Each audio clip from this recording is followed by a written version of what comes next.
en Panamá y a todos nuestros hermanos en los Estados Unidos de México y también en los Estados Unidos de Norteamérica. Un cariñoso abrazo a ellos. Ayer he recibido, hermano, más de 800 mensajes al final de la prédica. Cuando entré al Facebook había más de 800 mensajes de personas que estaban reportando sintonía de haber escuchado la prédica, y de verdad nos sentimos muy agradecidos porque el mensaje ha llegado a muchas naciones, inclusive muchos hermanos en Australia, en Nueva Zelanda, en Japón, escucharon la prédica. Varias familias también me escribieron de Europa, en Italia, Alemania, España, Portugal, y a nuestros hermanos también allá en Rusia, más concretamente en San Petersburgo, una familia de misioneros que, hermano, es muy interesante lo que hacen ellos. Perdóneme que le cuente una cápite. Cuando nosotros transmitimos a través de la internet, todos los hermanos rusos tienen que hacer como un doblaje. Termino de lanzar la frase e inmediatamente el pastor la traduce al ruso, y habían más de 200 hermanos escuchando en Rusia. Un fuerte abrazo a nuestros hermanos. De verdad, es una iglesia de sana doctrina allá en Rusia, y a ellos les decimos en ruso, spasiba, muchas gracias. Que Dios los bendiga.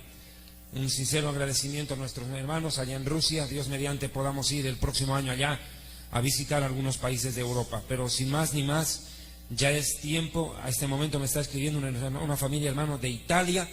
Estamos sobre la medianoche, estamos escuchándote en vivo y en directo. Un abrazo a los hermanos que están en Italia escuchándonos. Dios los bendiga, hermanos, qué bendición. Gracias. Bueno, ahora sí vamos al mensaje de la palabra de Dios. Ayer comencé con un tema que me pareció importante y necesario. Hablé acerca del ministerio y la obra de los 144,000 judíos que saldrán a predicar el mensaje de salvación posterior al arrebatamiento de la iglesia. Hoy continúo de una u otra manera con el tema, porque hablaré acerca de la nación de Israel y el futuro turbulento que le espera. La nación de Israel es una nación escogida por Dios.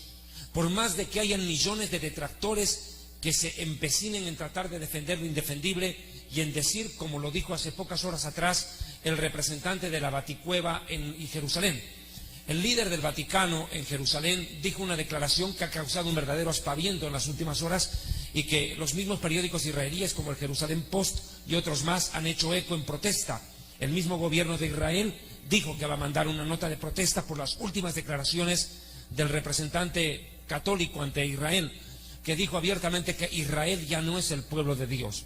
Estas barbaridades que se vienen mencionando y emitiendo, que no hacen otra cosa que fomentar el odio y la persecución contra el pueblo judío, la discriminación y el antisemitismo, definitivamente se van a convertir en el pan del día en los próximos años. Israel va a tener que vivir un momento muy duro, muy difícil en su historia, porque todas las naciones del mundo, de acuerdo a las profecías bíblicas, van a terminar aborreciendo y persiguiendo al pueblo judío de una manera más dura y más fuerte que en el pasado. Esta noche yo voy a hablar acerca de la persecución a los judíos en el tiempo de la tribulación. Definitivamente, hermano, cuando uno revisa la historia de Israel, está plagada de momentos difíciles, de momentos luctuosos. Basta recordar lo que se vivió en Egipto, la esclavitud y después el éxodo. Posteriormente vinieron momentos igual de difícil situación para la nación de Israel, cuando vino la invasión babilónica en los días del profeta Jeremías, cuando también previamente las 10 tribus habían sido deportadas a Asiria en época de Sennacherib. Ni qué decir de la época de la reina Esther, cuando Amán el perverso buscó la destrucción de todos los judíos, y Dios, levantando a esta mujer, salvó a la nación de un exterminio inminente. Y no solo eso, vinieron otras experiencias dolorosas para el pueblo hebreo, la persecución a manos de los romanos en los días posteriores a Jesús, que terminó con la dispersión de la nación de Israel hasta 1948, y sin olvidar lo que pasó en la época de los pogroms, de los guetos o de la Inquisición, donde Tomás de Torquemada se había propuesto el exterminio del pueblo judío en toda la península ibérica. Y llegamos hasta lo más duro y lamentable de ello, que fue el holocausto nazi en la época de la Segunda Guerra Mundial, donde 6 millones de judíos murieron en una barbarie terrible, la que después dio lugar a la fundación del Estado de Israel, que existe desde 1948 para acá. Lo he dicho hasta el cansancio, nadie va a negar de que el gobierno de Israel es un gobierno secular, no es un gobierno religioso. Los grandes líderes del gobierno de Israel, ojo y lo digo muy claro, la mayoría de ellos son ateos. La gran mayoría de los gobernantes de Israel son ateos, están ajenos y muertos a la palabra de Dios y mucho más al Mesías. Cuando uno comienza a conversar con los jerarcas políticos de la nación de Israel, abiertamente son ateos. Ni siquiera creen en la historia bíblica de Moisés. No creen. Son judíos por tradición, pero no porque tengan un compromiso con el Dios de Abraham, de Isaac y Jacob. Y la secularización de la sociedad israelí ha hecho que ocurra lo que ayer mencioné, que Israel se ha convertido en el bastión de la homosexualidad en el Medio Oriente. Terrible. El que la mayoría del pueblo judío esté ajeno a las promesas de Dios, lo dice el libro de los Romanos, no invalida la promesa de Dios. Hay que ser claro, Pablo lo dijo en el libro de los Romanos, la infidelidad de Israel no hace nula la fidelidad de Dios, porque Dios no puede negarse a sí mismo. Aunque Israel ha sido infiel para con Dios, Dios ha sido siempre fiel con el pueblo hebreo. La historia es el mejor testigo de ello. Si Dios actuara como actúa el hombre, tenga por hecho que ni usted ni yo estuviéramos vivos. Nuestra maldad nos hubiera consumido. La palabra de Dios es clara, si nosotros fuéramos infieles, Él permanece fiel. Y dice acerca de la nación de Israel, el libro de los Romanos, que el pueblo judío es enemigo del evangelio, pero sin embargo amado a causa de los padres. Dios no desechó a la nación de Israel. Y aunque Israel, lo digo una vez más, aunque Israel es una nación mayoritariamente contraria a Dios, hay que ser honesto, mayoritariamente contraria a Dios, porque muchos son ateos, muchos son homosexuales, o abiertamente, el más común denominador de la gente, no aceptan a Jesús como Mesías. No quiere decir que Dios haya desechado al pueblo judío. No obstante, a su desobediencia, Dios ha permitido el renacimiento de Israel a partir de 1948 y se encargó de proteger al pueblo hebreo de los distintos conflictos armados que han tenido lugar en la región en todos estos 66 años que Israel lleva como nación desde 1948 para acá. Ahora, en honor a la verdad, el pueblo judío es un pueblo que vive bajo rebelión abierta contra Dios. Eso no lo podemos negar. Y la rebelión contra Dios siempre atrajo consecuencias. Atrajo consecuencias. Para judíos o no judíos. Cuando las naciones dan la espalda a la verdad de Dios, se destruyen a sí mismas. Y claro, Israel, debido a todos estos problemas, se va a convertir de aquí a poco, luego del arrebatamiento de la iglesia, nuevamente en el centro de las profecías bíblicas. Dios volverá a tratar con la nación de Israel de una manera más vigorosa, más fuerte. El profeta Ezequiel se atrevió a decir que con látigo, con vara, hará Dios entrar a Israel a los vínculos del pacto. O sea, que Israel va a sufrir mucho.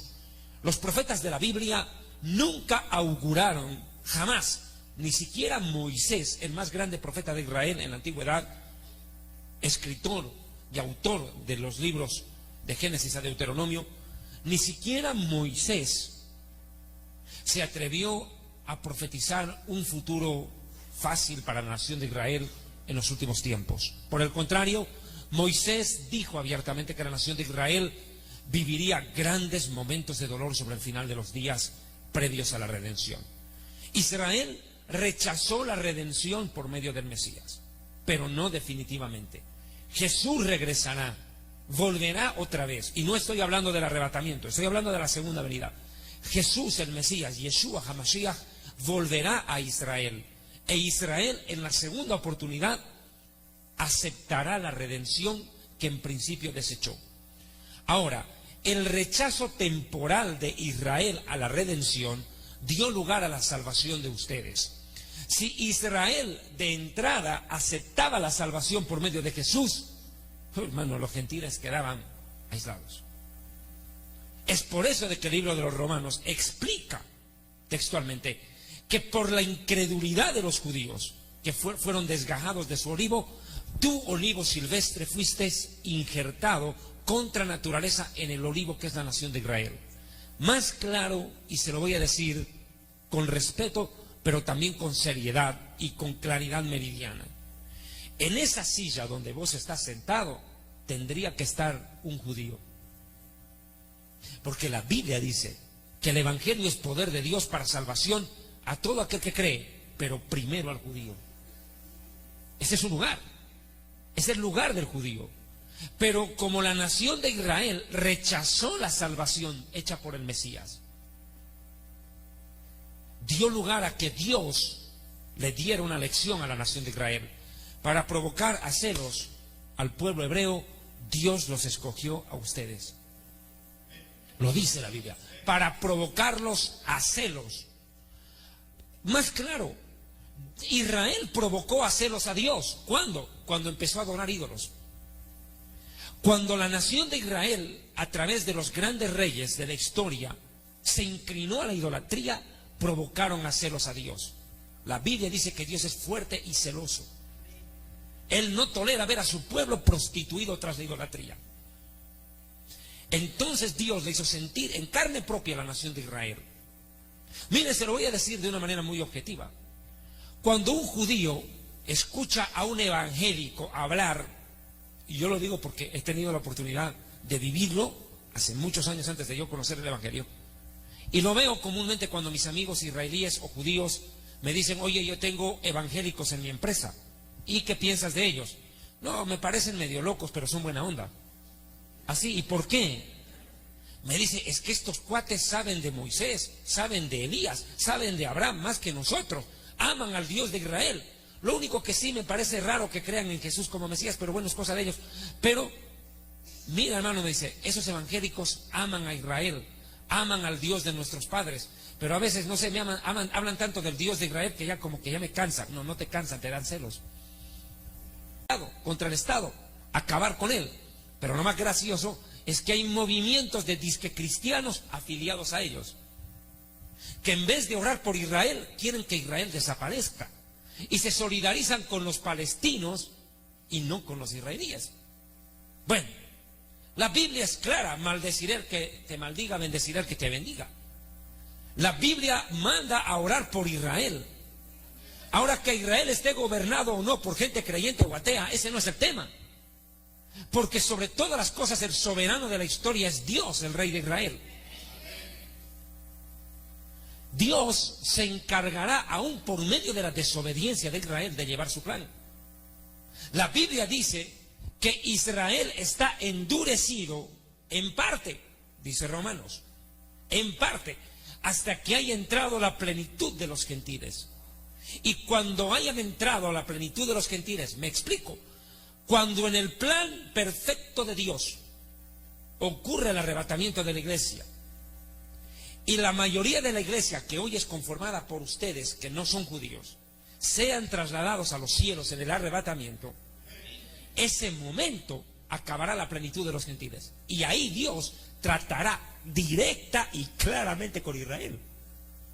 Hoy en día el centro de la profecía bíblica no es Israel, es la iglesia. Pero la iglesia tiene estadía temporal hasta el día del arrebatamiento. El día en que suene la trompeta y el pueblo redimido por el Señor, la iglesia, sea levantado a los cielos, Dios levantará a 144,000 judíos, de los cuales hablé anoche extensamente en el mensaje, y levantará a 2 profetas en medio de la nación de Israel, a uno que ya falleció y a otro que se fue vivo. Todo indica que será Moisés, que volverá a la vida, y Elías, el profeta, volverán a la nación de Israel y le predicarán en el tiempo más difícil de su historia. Lo cierto es que ellos 2 prepararán el camino del regreso del Mesías, aclarando que la iglesia no espera la segunda venida, la iglesia espera arrebatamiento, aunque creemos en segunda venida. Ahora, el pueblo judío está viviendo un momento de dureza, en parte de hostilidad, pero nadie puede negar tampoco que desde 1948 para acá, una gran cantidad de judíos en el mundo, en secreto, están creyendo en Jesús. Yo he tenido la oportunidad de hablar con familias judías en distintos países. En México me tocó, por ejemplo, visitar a una familia judía en Ciudad de México, y esta familia hebrea me decía: David, Te hemos invitado a almorzar porque queremos contarte algo. Mira, nosotros somos líderes de la comunidad judía acá en México. Tenemos un grado jerárquico muy respetable dentro de la comunidad, pero nosotros tenemos un grave problema. Nosotros creemos en Jesús y no podemos confesarlo por muchas razones que en ese momento me explicaron.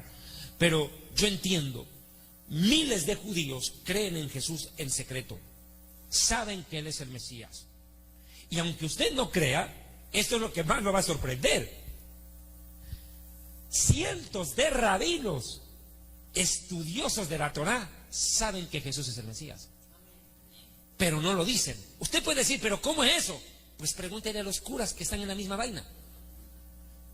Los curas saben la verdad, pero predican la mentira.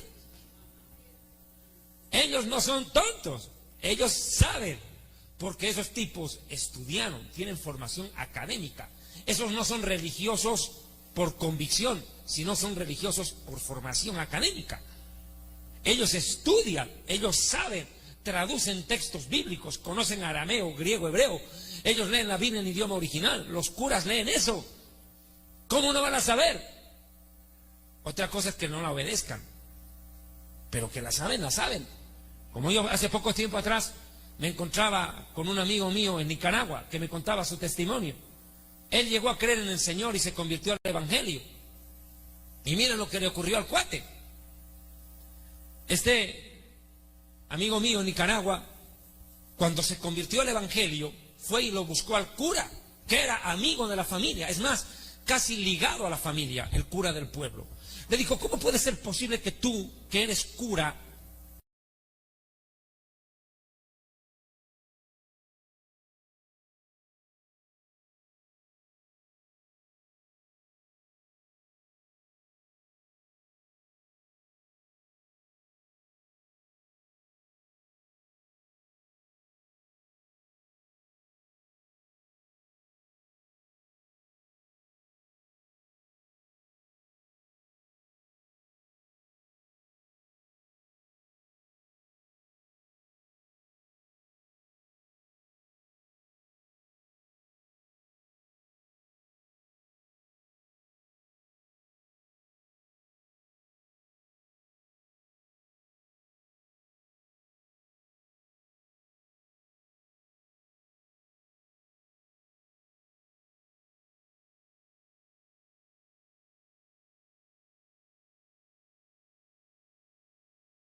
ellos sabían que vendría un Mesías a hacer milagros, a demostrar poder?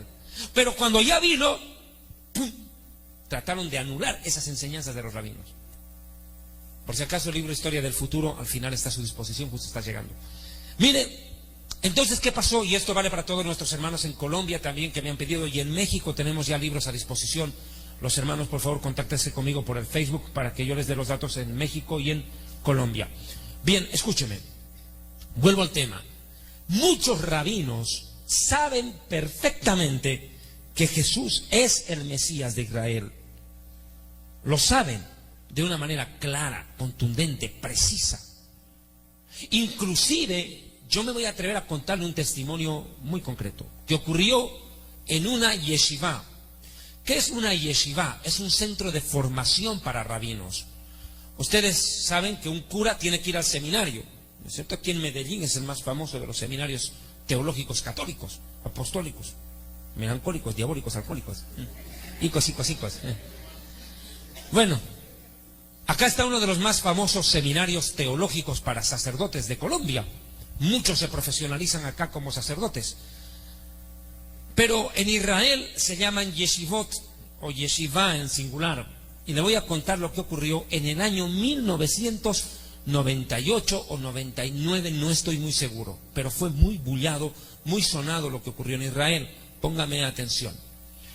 Ocurre que ellos estaban ya prácticamente un grupo de muchachos para graduarse como rabinos. Ya estaban en el último tramo de su formación. Y una noche ocurrió algo impresionante. Ellos estaban estudiando todas las profecías mesiánicas. La esperanza de Israel es el Mesías. La promesa de Dios a Israel no es la tierra prometida. Esto quiero que me entienda. La más grande promesa que Dios le hace a Israel no es darle la tierra, es darle al Mesías. O sea, quiero que me entienda eso. Cuando un judío pierde de objetivo, eso es grave. El judío tiene que entender que la promesa más grande que Dios le hace a la nación no es entregarle la tierra de los filisteos, eteos, jebuseos, gergeseos y todos los feos. ¿No es? No. O sea, la promesa más grande es que vendría un redentor para la nación de Israel. Entonces, ¿qué ocurre? Empezaron a estudiar las profecías mesiánicas. Y claro, los rabinos obsesionados con que Jesús es un impostor, Jesús no es el Mesías y todo lo que viene de tracalada. Entonces, ¿qué ocurrió? Una noche en la Yeshiva en Israel ocurrió este hecho que es verídico. Al amanecer, uno de los muchachos judíos dice: ¿qué hago? Anoche yo tuve un sueño y se le apareció Jesús. Se les apareció a uno de ellos, Yeshua.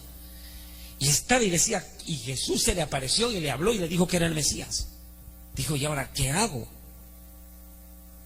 Y ve que uno de sus compañeros en el seminario donde estaban estudiando andaba igual con una cara de preocupado. Y le dijo: oye, ¿y tú qué tienes? No, es que tengo un problema. Le dijo: ¿qué cosa? Oye, mira, ese muerto se me apareció, pues. ¿Cuál muerto? Jesús. Bien, pero hermano, yo también me soñé lo mismo anoche. Y empezó a correr la pelota en los días siguientes. Y todos esa misma noche se soñaron con Jesús. ¡Todos! Se les apareció Jesús a toditos los estudiantes por separado en sueños. Y se les presentó como el Mesías. Más claro agua. Entraron en un conflicto terrible. Y fueron a buscar al rabino y le dijeron: mire, o sea, yo puedo entender que cuando uno come una comida en mal estado, le dé una mala noche de malestar estomacal. Y si 20 personas comen de la misma olla, los 20 se enferman.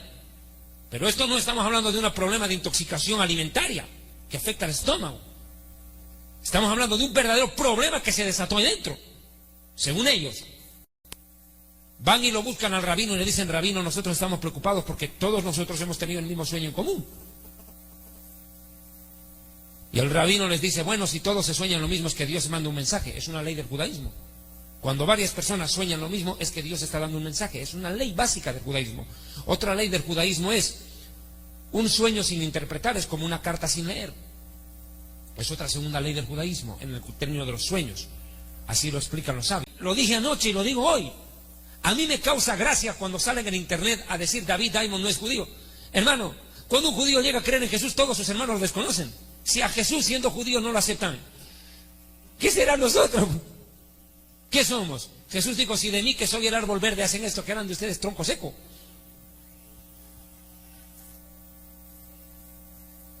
Escuche bien lo que pasó. Entonces los muchachos, desolados, tristes, al ver que el rabino prácticamente los expulsaron, los anularon su formación, empezaron a orar. Y en noches siguientes ocurrió algo más insólito. El rabino tuvo un sueño con Jesús. Tremendo. Y hoy en día se sabe que todo ese grupo en Israel existe y está predicando a otros judíos que Jesús es el Mesías. Todos esos muchachos. Otra cosa que ocurrió en Israel hace algunos años fue llamativa también. En el Muro de los Lamentos. ¿Por qué se llama Muro de los Lamentos o Muro de las Lamentaciones? Porque cuando todo judío llega a Israel y llega al Muro de los Lamentos, ¿qué es lo que se hace? Se lee el libro de las Lamentaciones. Por eso se llama así. El Muro de los Lamentos, porque todo judío va a leer las lamentaciones de Jeremías delante del muro. Entonces, ¿qué ocurre? Estaban orando un grupo de muchachos judíos junto al Muro de los Lamentos, y en medio de la oración, de en medio de las piedras, salió la figura de un hombre, con las manos perforadas y los pies perforados, y les habló en hebreo y les dijo: yo soy el Mesías a quien ustedes buscan, yo soy Yeshua. Pero lo más sorprendente es lo que les dijo. Y esto se me olvidó predicar anoche, yo no sé en qué momento se me pasó. Les dijo esto: yo soy Yeshua, el Mesías de Israel, a quien ustedes buscan. Y les dijo además, viene un tiempo de gran tribulación, angustia para Israel. Y en ese tiempo levantaré a 144,000 varones que testificarán que yo soy el Mesías, el Señor. Y algunos de ustedes estarán en ese grupo, les dijo. Chusa. O sea, mi amigo, los 144,000 podrían estar listos. ¿Están listos? Si ocurre el arrebatamiento hoy día, los 144,000 no van a aparecer de aquí a 3 años. Esto es como una carrera de atletismo de postas. Corro, llego, entrego la posta y parte el otro. Es más, los 144,000 judíos dice que no se contaminaron con mujeres, o sea, no se contaminaron con la ramera del Apocalipsis, que es la mujer que prostituye en medio del Apocalipsis, la Babilonia. No solamente se refiere a que se contaminen con mujeres físicas, sino ante todo espiritualmente, está hablando el sentido del versículo. No se halló en ellos la mentira, o sea que predicaron la verdad que Jesús es el Mesías, y como lo dije anoche en la conferencia, esos 144,000 morirán asesinados por el anticristo. Su ministerio va a terminar con su muerte, al igual que los apóstoles de la Biblia, muchos de ellos muertos por su fe. ¿Qué es lo que está viviendo la nación de Israel? El pueblo hebreo está viviendo una etapa de restauración. Cuando uno mira la profecía de Ezequiel capítulo 37, el valle de los huesos secos, dice que las tumbas se abrieron, pero ¿en qué momento se abren las tumbas? Cuando dice que hueso con hueso se juntaron y subió sobre ellos tendones, nervios, carne, piel y salieron. Es una simbología profética del resurgir, del renacimiento de la nación de Israel, que estaba muerta antes de 1948. Y dice que se abrieron las tumbas. Las tumbas representan las naciones gentiles donde el pueblo judío estaba dispersado, casi muerto. Sale el pueblo judío y dice que se pararon de las tumbas y caminaron, pero en ellos no había vida. Dice, ¿cómo es así? El versículo dice que caminaron, pero no había en ellos vida, eran como zombies. Hasta que entró el Espíritu de Dios en ellos y vivieron. Pero hubieron un tramo. A ver, caminaron una estrada. Ellos fueron por una estrada. Ellos caminaron un camino, un trayecto, una estrada, en la cual caminaron muertos en vida. ¿Cómo es eso? Porque mire la profecía de Ezequiel. Dice que salieron de sus tumbas y caminaron, pero estaban muertos. Bien,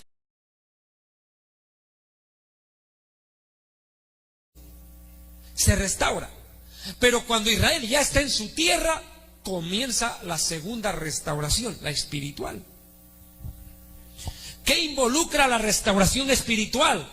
La conversión de los judíos al Dios de Abraham, de Isaac y Jacob. La conversión de los judíos al Dios de Abraham, Isaac y Jacob por medio del Mesías.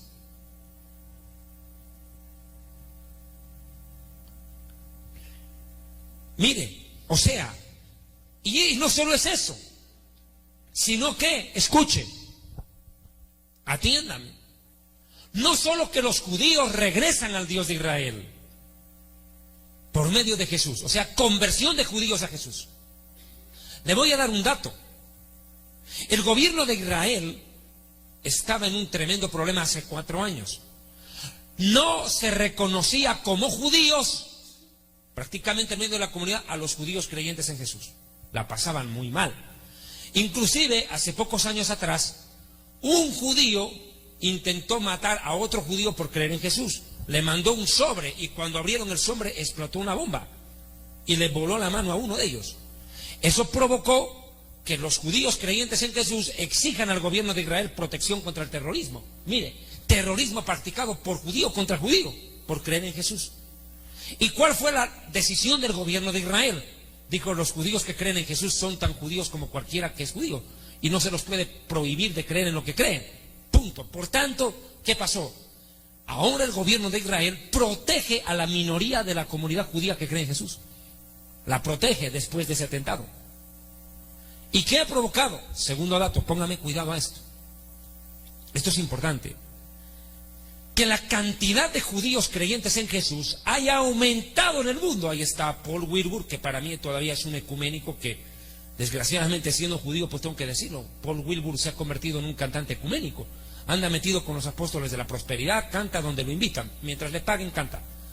Pero muchos otros, como Josué Irión y otros más, judíos creyentes en Jesús, predican la sana doctrina, predican la verdad. Entonces, ¿qué ha ocurrido? Se han levantado muchos judíos en el mundo, por el poder del Espíritu Santo, a predicar que Jesús es el Mesías. Y en Israel se ha multiplicado a tanto la cantidad de judíos que dicen que en el mundo ya existirían, escuché, ya existirían en todo el mundo cerca a 300.000 judíos que creen que Jesús es el Mesías. 300.000. O sea que la mitad de ellos es la que cumplirá la profecía. Los 144.000, casi la mitad. Nunca, jamás en la historia se ha visto tanta cantidad de judíos creyendo en Jesús. Y eso que no todas las tribus han aparecido. Porque la vida, y ayer lo expliqué, los 144.000 vienen de todas las tribus de la nación. Ahora, el pueblo hebreo está viviendo una restauración espiritual. Nadie lo niega. Y nadie lo va a poder evitar. Grandes cantidades de judíos van a llegar a creer en Jesús como Mesías. Dios lo va a hacer. Y esto se va a ver más claro posterior al arrebatamiento. Ahora, pero no obstante a que Israel va a experimentar un despertar espiritual, un despertar mesiánico, no cabe la menor duda que también Israel, por culpa de la incredulidad de la mayoría, va a pasar la tribulación. Esa es una gran verdad. La incredulidad en Jesús por parte de la mayoría de los judíos va a provocar problemas en el tiempo futuro. Es lógico. Porque Israel aceptará como Salvador y Mesías a un impostor, a un falso Mesías. En este caso, conocido en las Escrituras como la bestia, el hombre de pecado. Entonces, quiero que me entienda eso. Siguiente dato.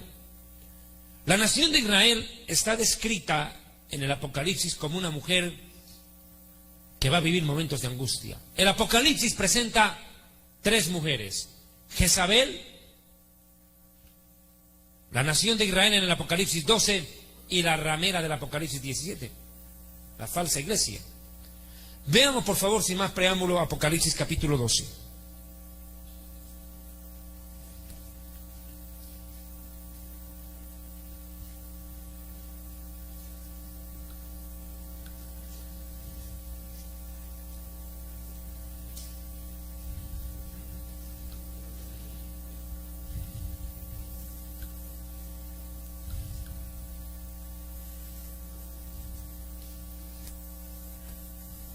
Apocalipsis capítulo 12, versículo 1 y 2.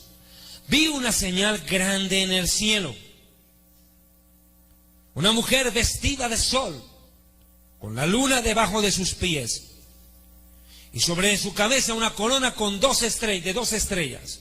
Estaba encinta. Y gritaba con dolores de parto en la angustia del alumbramiento. Tremendo momento. ¿Quién es esta mujer? Para mis hermanos que viven en el Ecuador me van a entender mucho mejor. Es lo que aparece en la ciudad de Quito, en el Panecillo. Hay un lugar en Quito, Ecuador, conocido como el Panecillo. Sería el equivalente al pueblito paisa. Es el cerro que está en medio de la ciudad, donde hay algo icónico de la ciudad. Bueno, en ese lugar está una estatua precisamente de lo que estoy describiendo. Y muchos dicen y creen, y la teología católica se encargó de diseminar esta falsa doctrina. Dicen que la mujer del Apocalipsis 12 es la Virgen María y que las 12 estrellas serían los 12 apóstoles. Y bueno, un marihuanazo que se pegaron ahí, interpretar cualquier cosa. Tremenda marihuanada de interpretación. Claro, es puro delirio. Pero la Biblia nunca enseña que la mujer del Apocalipsis 12 sea la Iglesia Católica o sea la Virgen María. Nada que ver. La Biblia es muy clara. Para interpretar la Biblia se necesita la Biblia. La mejor aliada de la Biblia es la Biblia. se interpreta por sí misma. Cuando uno ignora el Antiguo Testamento, no entiende es que en el Génesis está la respuesta.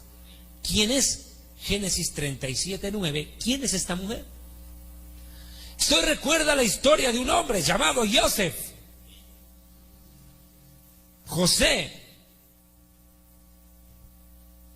Joseph ben Jacob en hebreo. ¿Quién fue Joseph ben Jacob? José, hijo de Jacob, o hijo de Israel.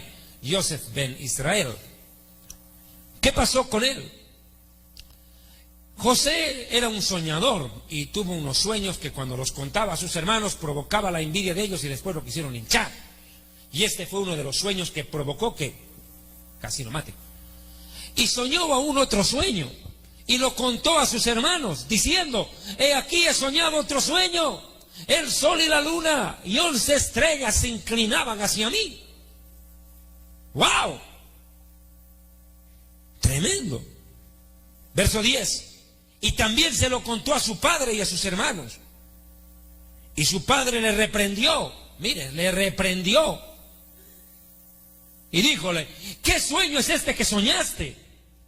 ¿Acaso, le dice, hemos de venir yo, Jacob, tu madre, y tus 11 hermanos a inclinarnos ante ti en tierra? Mire, Jacob interpretó pilas el sueño. Jacob interpretó el sueño de José inmediatamente.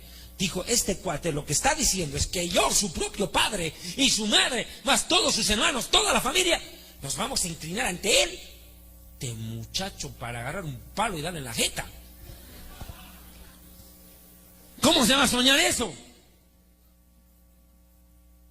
Quedaron aterrados ante el sueño de José. Pero Jacob en algo estaba totalmente en lo cierto. Interpretó el sueño a la perfección.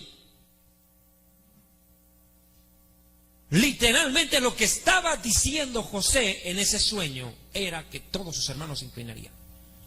Y aquí voy a hacer una salvedad. Hace algunos años yo di una conferencia de casi 3 horas y media en Lima. Desgraciadamente, como siempre pasa en algunos lugares donde firmo, nunca me entregan la copia. Más bien hoy día sí me la dieron, la de la prédica. Filmé una conferencia de casi 3 horas y media en Lima, Perú, hace unos años, que tituló José, Jesús. Cuando uno mira la vida de José, es la vida de Jesús. Es la misma vida de Jesús. José era odiado por sus hermanos. Todo judío que cree en Jesús es odiado por sus hermanos. Jesús fue odiado por sus propios hermanos. Fue vendido por ellos. Judas, judío, vendió a Jesús. Lo tiran a la cisterna, a Jesús lo tiran a la tumba. Lo dan por muerto, pero sin embargo estaba vivo. La vida de José es la vida de Jesús. Eso en judaísmo se conoce como profecía mística, así lo llaman los sabios. O sea que en la vida de José hay un mensaje para alguien en el futuro. Es una sombra, lo dijo Pablo, sombra de los bienes que habrían de venir. Es más, no solo es eso, sino que cuando viene la hambruna y van los hermanos de José a Egipto, llegan ahí y no lo reconocen, pero él sí los reconoció. Vino Jesús por primera vez y no lo reconocieron. Cuando regresan a recoger otra vez la provisión de comida, recién les dice: yo soy su hermano. Cuando Jesús abiertamente se va a manifestar totalmente en la segunda, es que la vida de José es la vida de Jesús. Cualquiera que estudia todos los capítulos, es más, José es tan importante porque refleja a Jesús como Mesías. Es tan importante José que es el patriarca que más capítulos de la Biblia toma.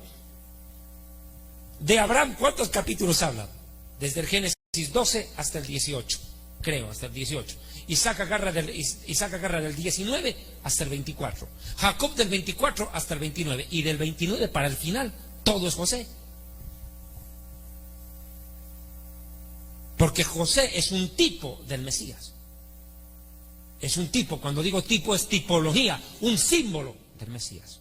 Una señal profética. Yo no sé qué estoy predicando, me salí totalmente del tema, ¿verdad?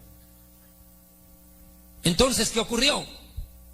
José tiene un sueño y se lo dice a sus hermanos. Les dice, miren, 11 se van a inclinar, más el sol y la luna.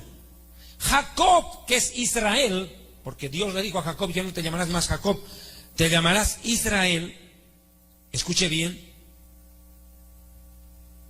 Jacob, que es Israel, le dice, yo soy el sol, en pocas palabras. Tu madre es la luna y las estrellas tus hermanos. Por ende, la interpretación de la Iglesia católica, apostólica, melancólica, alcohólica y diabólica está errada, es antibíblica. La Biblia desmiente la interpretación católica del versículo. No se refiere a la Virgen María y los 12 apóstoles. Se refiere a la nación de Israel con los 11 patriarcas más José involucrados. Ahora, mire lo que le dice, verso 11. Y sus hermanos le tenían envidia, pero Jacob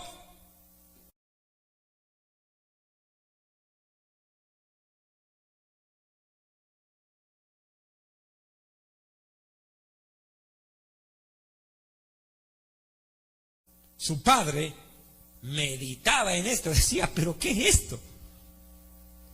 ¿Qué tiene que pasar? Diría Jacob, para que esto ocurra. El cuate estaba que se agarraba la cabeza. Por ende, la protagonista de la historia de Apocalipsis 12 no es otra que la nación de Israel.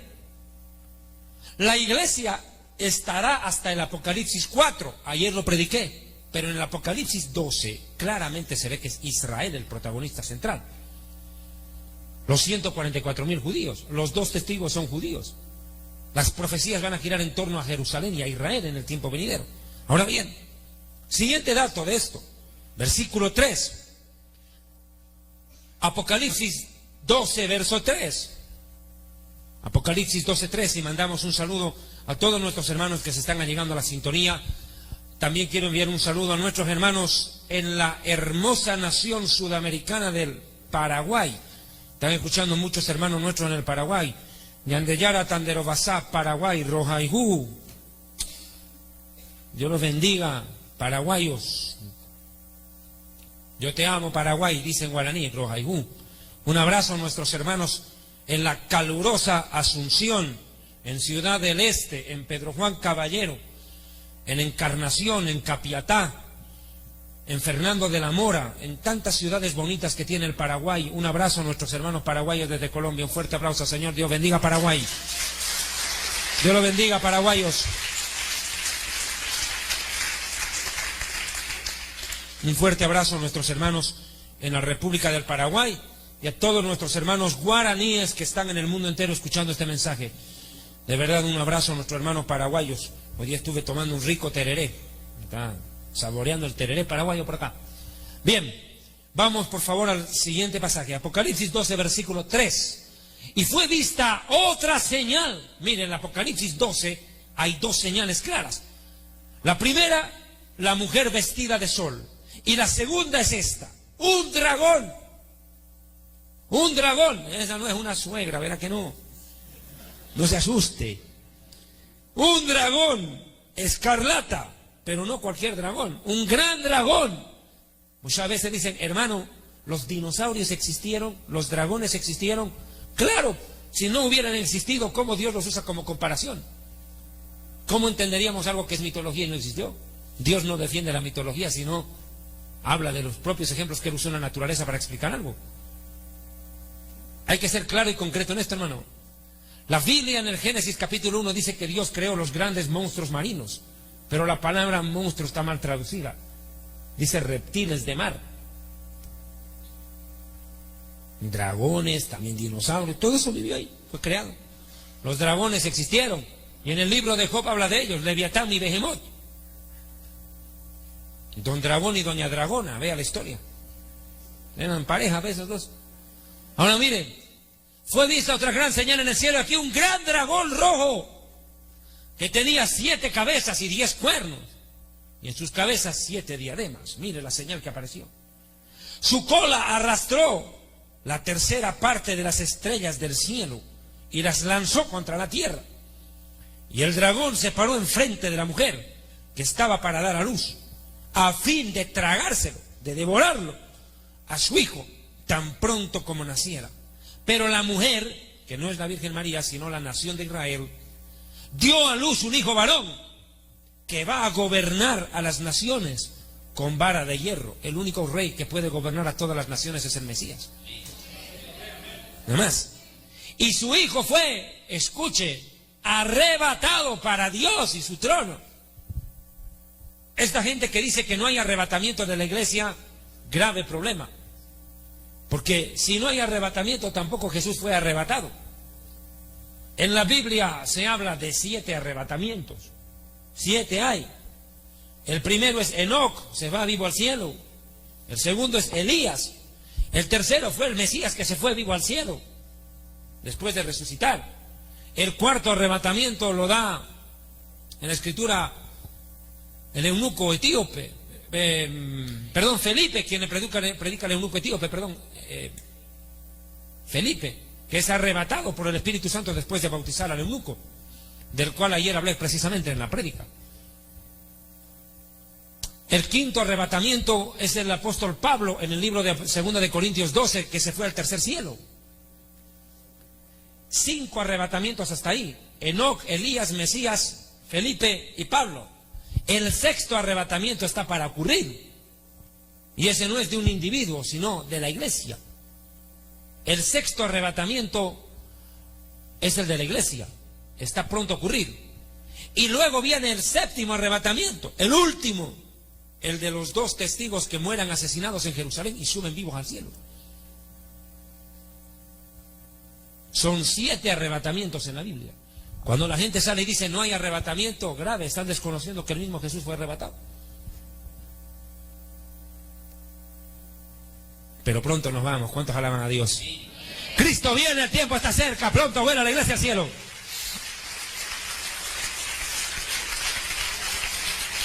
Pronto vuela. La Biblia dice que somos advenedizos y extranjeros en la tierra, peregrinos.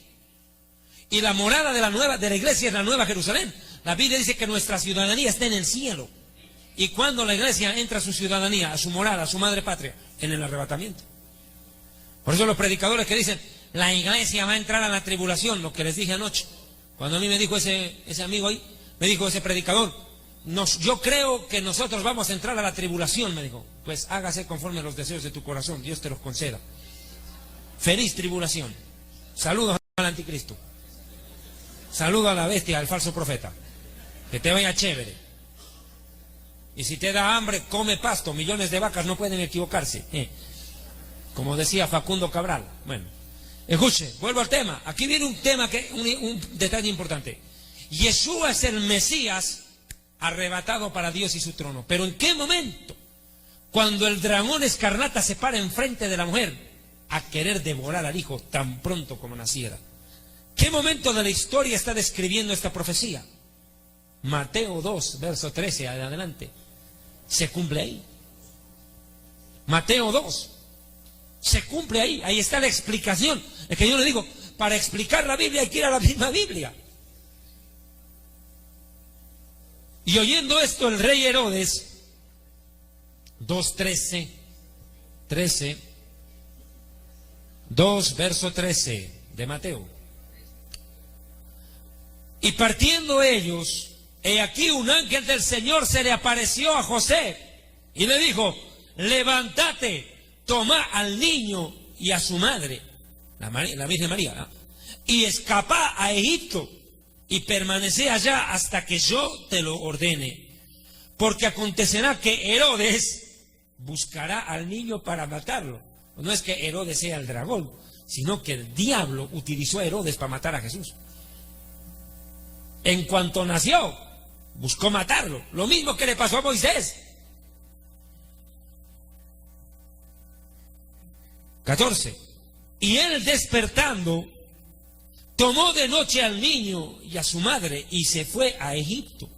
Y estuvo allí hasta la muerte de Herodes, para que se cumpliera la profecía que dijo por medio del profeta, cuando declaró: de Egipto llamé a mi hijo. Está hablando de una profecía. Este es el rey de los judíos. Entonces, ¿qué ocurre? Yeshua, ¿verdad?, sobrevive al intento del diablo de matarle. Yo alguna vez prediqué esto en una conferencia que di hace tiempo atrás en Honduras, precisamente en Tegucigalpa. El diablo buscó muchas cosas en la historia para derrotar a Dios. Intentó. El diablo tiene 4 cosas bien clavadas en la historia.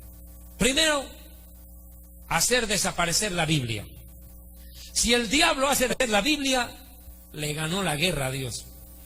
Porque Dios dijo que su palabra no perecerá. Cielo y tierra pasará, su palabra no pasará. Y si la Biblia desaparece, el mundo queda sin brújula, a oscuridad y sin dirección. La Biblia no puede desaparecer. Pero el diablo no combate el Corán. El diablo no combate el libro Mormón. El diablo no combate Playboy. El diablo combate la Biblia. Lo que el diablo quiere es que desaparezca la Biblia. O distorsionarla. ¿No está viendo ahora cómo hasta los homosexuales fabricaron su pseudobiblia? Profanación de la palabra de Dios, terrible. Y cómo los homosexuales colocan como símbolo el arco iris. Y el arco iris fue puesto por Dios como un pacto luego del diluvio. Y el diluvio vino precisamente por el pecado de la sodomía, entre otras cosas. Una burla a Dios utilizar esos colores por parte de los homosexuales. Es un desafío a Dios usar los colores del arco iris, cuando ellos mismos atestiguan que el mundo sobrevivió a la destrucción del pecado por culpa de ellos, entre otras cosas, porque ellos fueron los grandes culpables, los homosexuales de la antigüedad, para que el diluvio haya venido. Ni qué decir Sodoma y Gomorra. Ahora escuche, ponga cuidado acá, entiéndase. Mire, por favor. La segunda cosa que el diablo buscó en la historia es hacer desaparecer al pueblo judío. Si el pueblo judío desaparece de la historia, el diablo le ganó a Dios. ¿Por qué?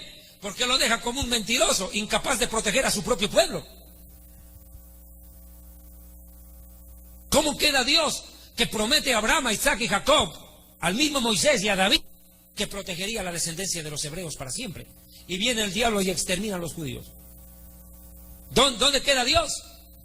Incapaz de proteger a su propia nación. No pudo.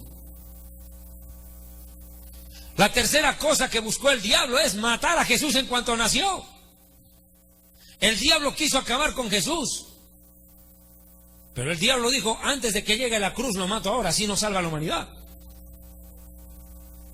El diablo intentó matar a Jesús, adelantar su muerte para evitar el plan de Dios. Pero se quedó derrotado de entrada, porque Jesús escapó, sobrevivió por intervención divina. Y la cuarta cosa que el diablo buscó en la historia es acabar con la iglesia. Mire usted cómo fue el inicio de los apóstoles. Todo el libro de los Hechos. Las grandes persecuciones en época de Diocleciano contra Gano, Nerón, que mataron cristianos en Roma, pero por montones, el Imperio Romano. Pusieron en peligro la existencia de la iglesia en algún momento. Porque el objetivo era exterminar a eso que ellos consideraban una secta, el cristianismo. Y como no pudieron vencer al cristianismo, terminaron convirtiéndose, entre comillas, a él. Pero que nunca hubo una conversión. Lo que hubo es una alianza, en la que Constantino dijo: ¿de qué me sirve matar a un cristiano cuando por la muerte de este, en admiración, se convierte en 10? Mato a uno y se convierte en 10. No, estoy perdiendo mi tiempo. Para eso yo también me convierto. Y eso es lo que hizo. Declara cristiano, sacrosanto Imperio Romano. Cristianiza el paganismo de Roma. Y de ahí surge la Iglesia Católica. A mí me causa risa cuando algunos historiadores o críticos dicen que la Iglesia evangélica nació de Lutero, que la verdadera iglesia nació de Roma. Mentira, cuernos. La iglesia verdadera no nace con Lutero. La iglesia verdadera no nace en Alemania, en la Reforma. Tampoco nace en Roma con Constantino. La verdadera iglesia nace en Jerusalén, en Pentecostés. Eso es lo bíblico. La iglesia surge en Israel. No surge porque oraban a la María. Dice que todos unánimes oraban a Dios. Nadie hacía oraciones a la María. Ahora escuche, vuelvo al tema. Pero el diablo quiso acabar con la iglesia a ultranza. Empezó a provocar matanzas y masacres contra los cristianos. Ahora mire qué es lo que está pasando en tierra islámica. Me va a decir que el diablo no está detrás de eso, queriendo exterminar ahorita a todos nuestros hermanos creyentes en el mundo musulmán. Mire cómo los están decapitando a nuestros hermanos evangélicos allá. Los están matando como a perros. Los musulmanes, ese grupo ISIS y el ejército islámico, el Boko Haram y todos esos grupos terroristas que han aparecido ahorita, están degollando a cuanto cristiano encuentran en el camino. Y ellos se han propuesto exterminar a todo cristiano que habite en tierra islámica. Es que los musulmanes no pueden vivir en paz con nadie. El sábado dicen mataremos al judío, el domingo mataremos al cristiano. La pregunta es: ¿y después qué harán? Se matan entre ellos, porque ni entre ellos pueden vivir en paz. Mire, sunitas contra chiitas, ¿cómo se matan? Entre ellos mismos se masacran, y por motivos religiosos se matan, entre musulmanes. Para que vea usted. ¿Y cuál cree que va a ser el resultado? ¿Usted qué cree que van a acabar con todos los cristianos en tierra musulmana? Va a provocar que más bien muchos se conviertan, porque Dios va a meter la mano por ahí. Ahorita, ¿cuánto pastor está siendo asesinado en tierra musulmana? Es increíble. Yo estaba viendo el otro día las noticias cristianas en internet. Pastores evangélicos perseguidos en tierra islámica, hermano, los están quemando vivos. Iglesias enteras en el África, en tierra musulmana en el África. Pero ¿cómo cree que están ellos muriendo como verdaderos hombres de Dios? No niegan su fe, prefieren la muerte antes que negar su fe. Pero mire qué contrario. En Latinoamérica prefieren negar su fe que mantenerse fieles. Y no es que claudican y conculcan ante musulmanes. Escuche lo que voy a decir porque es muy delicado. Ponga cuidado aquí. En la tierra islámica, los musulmanes quieren hacer conculcar de su fe a los cristianos. Y aquí en nuestra Latinoamérica, los apóstoles de la prosperidad quieren hacernos renunciar a la sana doctrina. Dígame si no es lo mismo. Aunque usted no lo crea, nosotros ahorita estamos en una guerra de sobrevivencia. Porque todos están tratando de asfixiar la verdadera fe en la sana doctrina en Latinoamérica. ¿Qué diferencia? ¿Un musulmán con su espada o un apóstol de la prosperidad con sus mentiras? Hacer conculcar a la gente de la sana doctrina y que se conviertan a su falsa ideología, porque eso no es doctrina, es ideología humana. La teología de la prosperidad ni siquiera es teología, es filosofía de la codicia, porque la teología bíblica no apoya eso. El diablo ha buscado destruir físicamente por exterminio a la iglesia matando cristianos, y como no puede matar cristianos y hacer desaparecer a todos, el diablo dice: bueno, no los puedo matar físicamente, pero me los puedo llevar al infierno. ¿Cómo? Haciéndolos que se desvíen de la verdad, porque el que cree la mentira termina condenado. Y eso es lo que está pasando hoy en día. El diablo se está llevando gente al infierno por multitud, por medio de estos falsos apóstoles. Yo mañana voy a disertar un tema que yo les recomiendo, escúchelo, que se titula El futuro de los malditos. Mañana lo voy a grabar acá en Medellín. Y yo les invito a nuestros hermanos que están escuchando esta transmisión en distintos países, mañana a las 5 de la tarde de Centroamérica, 6 de la tarde de Colombia, Ecuador y Perú, 7 de la noche de Bolivia, 8 de la Argentina, estaré predicando el tema El futuro de los malditos, en el cual voy a hablar lo que les espera a los predicadores apóstatas, a los Cashluna, a los Maldonado, a toda esta tracalada de maleantes, les espera un final terrible.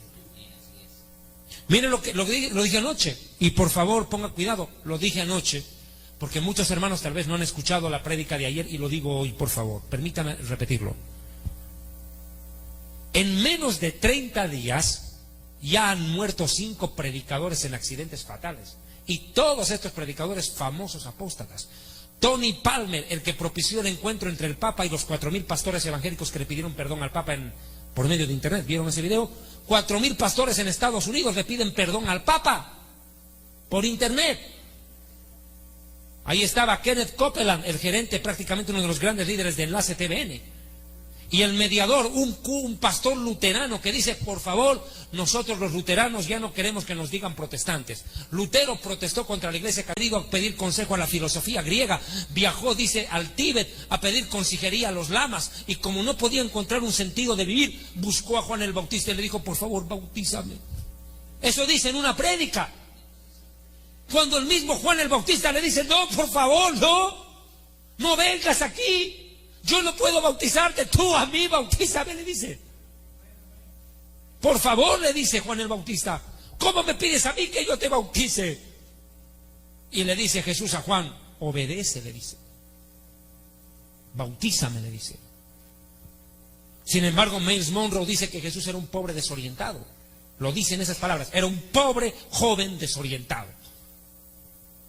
Un predicador que es capaz de decir eso en un púlpito. De decir, dejen de decir que Cristo viene, dejen de decirlo. No sé si puedes tú mostrar el video, ¿tienen internet ustedes ahí? Tal vez puedan mostrar el video de Miles Monroe más adelante. Tremenda declaración. Y miren cómo acabó ese hombre.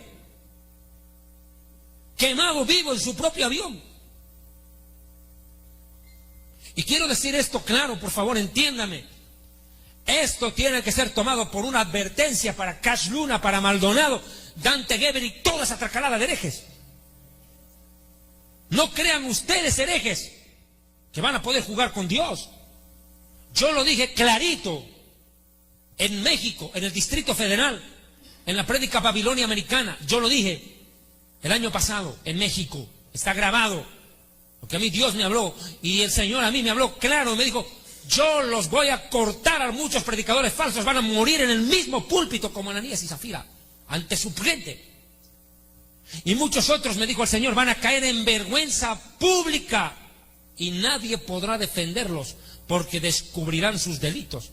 Imagínese usted cuando los narcotraficantes vestidos de pastores, muchos de ellos aquí en Colombia, terminen presos. En la picota, en las cárceles de Bogotá, de Cali y de Medellín. Los narcopastores que están lavándole dólares al narcotráfico, a la guerrilla colombiana. Los que están traficando droga dentro de esas iglesias, lavando dólares del narcotráfico en esas iglesias. ¿Usted qué cree que la DIAN todo el tiempo va a quedar así? Momento, espérese. La DIAN ya sabe lo que está pasando ahí dentro. Pastores en Colombia que tienen millones de dólares. Y puro narcotráfico que les está dando plata. ¿No está escuchando cómo uno de ellos cayó hace poco? Un narcopredicador aquí en Colombia. ¿Y qué fue lo que dijo la prensa? Cuando el periodista le dice... Claro, le pregunta a un periodista, le dice, ¿cómo si usted recibe ofrendas de 800 millones de pesos de una persona? Y usted no se va a dar cuenta que ese dinero podía venir de alguna fuerte turbia. Y dice, a mí no me importa de dónde venga la plata, dice. Si viene del narcotráfico, la guerrilla o el sicariato, porque el dinero en las manos del siervo de Dios es santificado, le dice. Al periodista. Los famosos narcopredicadores, las narcoiglesias, esos templos suntuosos que se levantan de la noche a la mañana, no es con dinero de los hermanos solamente, es dinero del narco. En México, a un pastor, y los hermanos en México me están escuchando este momento y saben que es verdad, en México, en un estado de México, en Veracruz, un pastor de la línea de Cash Luna murió apuñalado con 26 cuchillazos en su propia cama, le cortaron el pene y se lo colocaron al lado de la almohada. Y todas las investigaciones en México anuncian, vamos a salir, lo que se sabe de las noticias en México, no me lo estoy inventando yo, está en las noticias mexicanas, que este predicador habría lavado dinero para el narcotráfico en México y construyó un tremendo templo en México con plata del narco. Estas son las noticias, no me lo estoy inventando yo. Los narcopredicadores, increíble, pastores lavándole plata al narcotráfico. Ahora puede entender por qué muchos pastores en Colombia andan con guardaespaldas. ¿Qué cree que están tratando de proteger? ¿Quién cree que les brinda la protección a ellos? Grupos de mafia, que los tienen que proteger, porque son los palos blancos. ¿Me dejo entender esa frase aquí? Un palo blanco.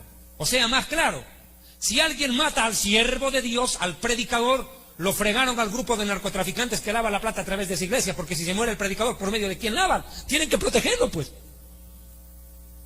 Ahora puedo entender por qué muchos en Colombia, pastores, andan con guardaespaldas. Y cuando usted investiga quiénes son esos guardaespaldas, son sicarios.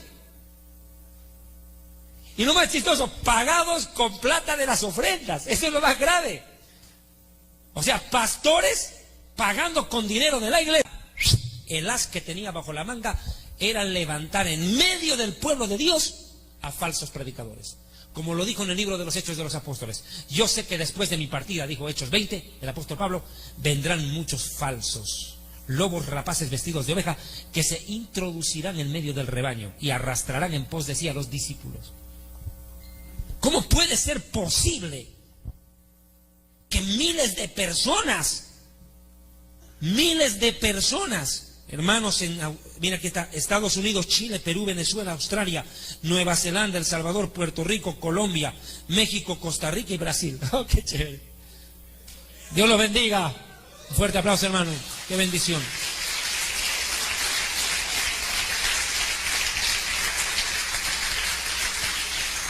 ¡Qué bendición! A nuestros hermanos en todas las naciones y en otras naciones más del mundo que en este momento están escuchando el mensaje, hermano. Mire, esto es importante. ¿Cómo puede ser posible?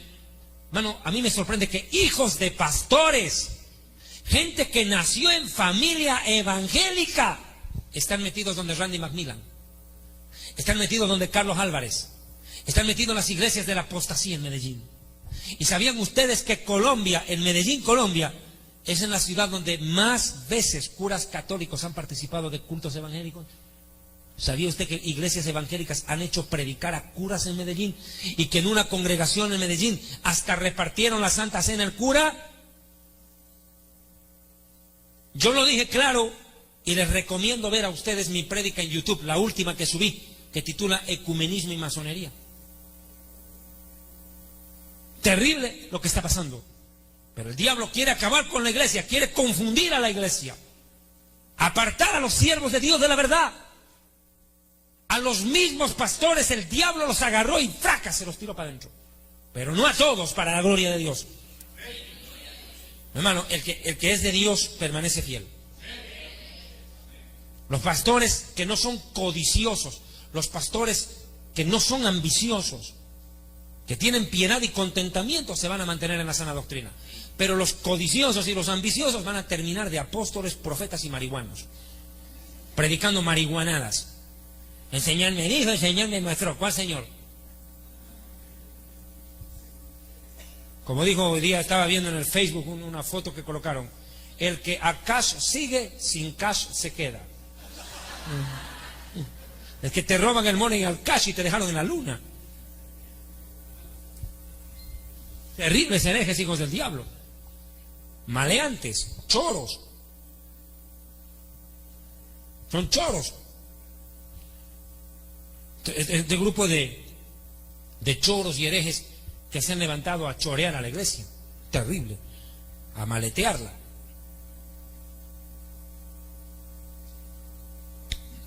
Yo lo dije claro anoche, igual también en el mensaje. Este predicador falso aquí en Bogotá, Colombia, Andrés Corson, que en Canal 1 hace pocas semanas atrás dice: si un cristiano genuino se suicida, va al cielo. Que se suicide él, pues. A ver, que dé el ejemplo. Como lo dije claro, y lo digo en una entrevista que me hizo la red Caracol de Colombia, que pronto la van a sacar a luz precisamente a raíz de esta declaración en Caracol, en la Luciérnaga. Lo digo claramente, si usted está congregando en esa iglesia, no le vaya a pedir consejería a ese pastor, porque lo primero que le va a decir a Andrés Corson es: suicídate. ¿Tienes problemas en tu casa? Sí, suicídate. ¿Eres cristiano genuino? Sí, suicídate. Y si no, te bautizo ahorita y mátate, man. Para de sufrir y ¡pum! ¡Chao! Terrible. Para de sufrir, amigo mío.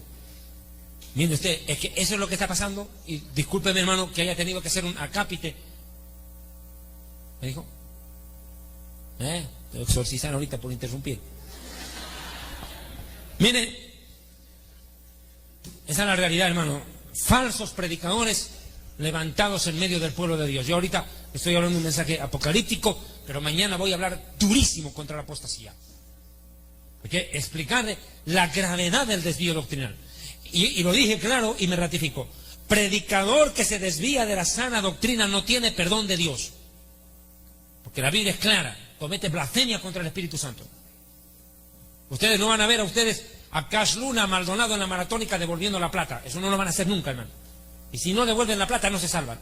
Porque como lo dije muy claro, Judas Iscariote, escuche, Judas Iscariote fue más decente que Cash Luna o Guillermo Maldonado, Ronnie Chávez, Ana Méndez, Ana Maldonado, Jonás González o cualquier apóstol de la prosperidad. Judas fue más decente porque devolvió la plata antes de ahorcarse. Por lo menos devolvió la plata. Las 30 piezas de plata las devolvió. ¿Usted qué cree que esto van a devolver? Olvídese. Tremendos chupacabras esos. Bien, hermano. Ahora atienda, por favor. ¿Quién es el dragón que aparece en este pasaje bíblico? Por demás decirlo, Apocalipsis 12, verso 9. Apuremos. Apocalipsis 12, verso 9.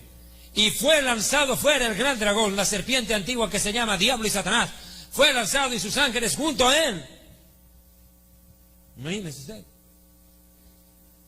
Pero no prevalecieron, mira, 12:9. Ajá. Ahora, mire, el diablo será lanzado a la tierra. Anoche lo dije, y acá tal vez ustedes lo van a poder estudiar un poco más a profundidad este tema. Si miran por favor mi prédica en internet, ovnis y demonios. En esa prédica ovnis y demonios en México, en Veracruz, yo expliqué cómo va a ser esto del fenómeno ovni. Millones de demonios van a bajar del cielo, hermano. Millones de demonios. Van a ser lanzados dentro de poco tiempo. Van a ser echados del cielo, desalojados. Del segundo y del primer cielo. Y todo, porque la Biblia es clara. Dice que no tenemos lucha contra carne y sangre, sino contra principado, atienda, principado, potestad, hueste, que quiere decir ejército de maldad, ejércitos de demonios, ubicados ¿dónde? En las regiones celestes. ¿Cuáles son las regiones celestes? El primer y segundo cielo. O sea, todos esos demonios que están en el primer y segundo cielo van a caer. ¿Y usted qué cree que van a venir? Como gallinas los demonios, cacareando. Esos tipos van a bajar desde el cielo en máquinas, probablemente, y van a venir y confundir a la humanidad. La gran invasión de ovnis profetizada en la Biblia. Van a caer todos esos demonios a la tierra. Van a aterrizar en la tierra. Todas estas fuerzas demoníacas se van a concentrar. Por eso la Biblia llama al tiempo futuro del Apocalipsis tribulación y gran tribulación, o el tiempo de la ira. ¿Por qué se llama tiempo de la ira? Es la ira de Dios, es la ira del Cordero y es la ira del diablo. Y como dice el Apocalipsis 9, dice que multitudes de demonios, lo que expliqué anoche, multitudes de demonios van a salir del abismo y van a subir a la tierra, a atacar la humanidad. Demonios de arriba y demonios de abajo salen a la superficie, emergen. Por eso a mí no me sorprende cuando la gente dice, hermano, hemos visto un platillo volador. Nos sorprende, hermano. ¿Y qué cree, cómo cree que se desplazan ellos? Y no solamente hay el fenómeno ovni, hay el fenómeno OSNI, objetos submarinos no identificados, tremendos platillos que andan debajo del mar, recorren distancias impresionantes. Militares rusos, militares americanos, abiertamente han dicho que en las profundidades del mar han visto objetos tripulados recorrer a grandes velocidades en las profundidades del mar. ¿Cómo no van a andar si están de vecinos del invierno? ¿No está viendo usted en mi prédica, en la prédica que hice ovnis y demonios en México? Yo recabé con permiso de la televisión mexicana en Televisa. El presentador del noticiero Joaquín López Dóriga de México en Televisa muestra claramente la información de ese tremendo cilindro de casi 1 kilómetro que entró en el volcán Popocatépetl. Se entró por el volcán, por el cráter, para abajo, tripulado y todo, para adentro. Y varias veces filmaron platillos voladores entrándose al volcán Popocatépetl, que está en la Ciudad de México. ¿De qué le demuestra usted? De que definitivamente la actividad ovni va a ir incrementándose paulatinamente. ¿Por qué? Porque ya el demonio está trabajando, el diablo sabe que le queda poco tiempo. El diablo no puede evitar el arrebatamiento, pero el diablo sabe que después del arrebatamiento él toma control total de esto. Está moviendo todas sus fichas en el mundo espiritual y las va a trasladar al mundo material. El diablo sabe que ya está el tiempo cercano para el cual su hijo surja, el anticristo.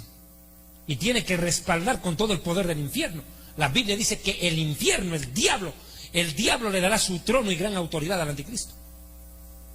Todo el poder del diablo, todos los demonios van a trabajar a favor de él. El mundo entero está a punto de ver el más grande tiempo de oscuridad espiritual de la historia. Y va a haber una gran guerra en el cielo y estos demonios van a ser echados a la tierra. Pero mire lo que va a pasar. Cuando eso ocurra y la tribulación comience, acá vuelve Israel a la profecía bíblica, va a sufrir demasiado el pueblo de Israel. Vea Daniel capítulo 12, verso 1. Daniel 12, verso 1. Israel va a vivir un momento de gran dolor, el pueblo judío va a sufrir muchísimo. En aquel tiempo se levantará Miguel, el gran príncipe que está de parte de los hijos de tu pueblo Israel. Será tiempo de angustia, como dijo Jesús, de gran tribulación, desde el cual nunca fue desde que hubo gente hasta entonces, pero en aquel tiempo será libertado tu pueblo. ¿De qué pueblo era Daniel? Israel. Todos los que se hayan inscritos en el libro. Hermano, hay que ser en esto claro y concreto. Israel, cuando el diablo haya perdido la batalla en el cielo, en su último intento de controlar el cielo, el diablo sea desplazado a la tierra con todos sus ángeles, va a desatar un ataque contra Israel. Pues le digo, el diablo busca golpear a la iglesia, busca golpear a Israel.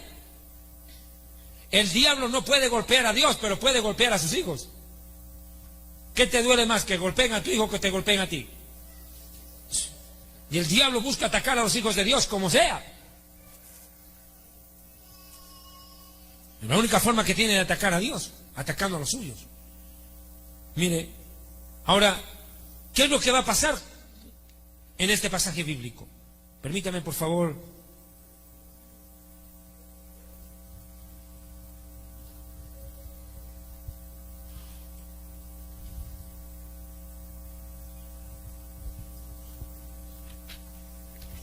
¿Qué es lo que va a pasar en este pasaje bíblico?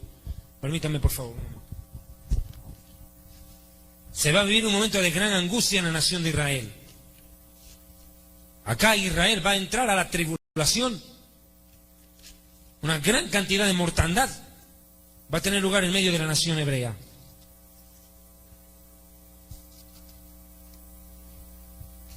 Permítame, por favor.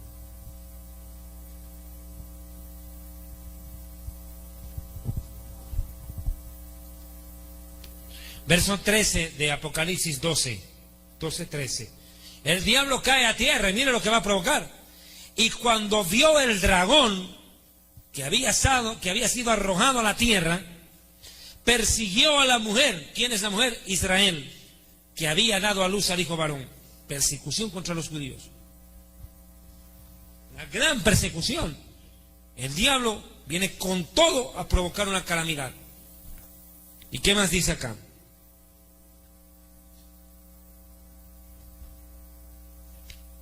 Versículo, se me fue.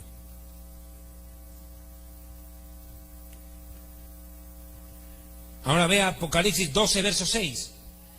La mujer al verse perseguida,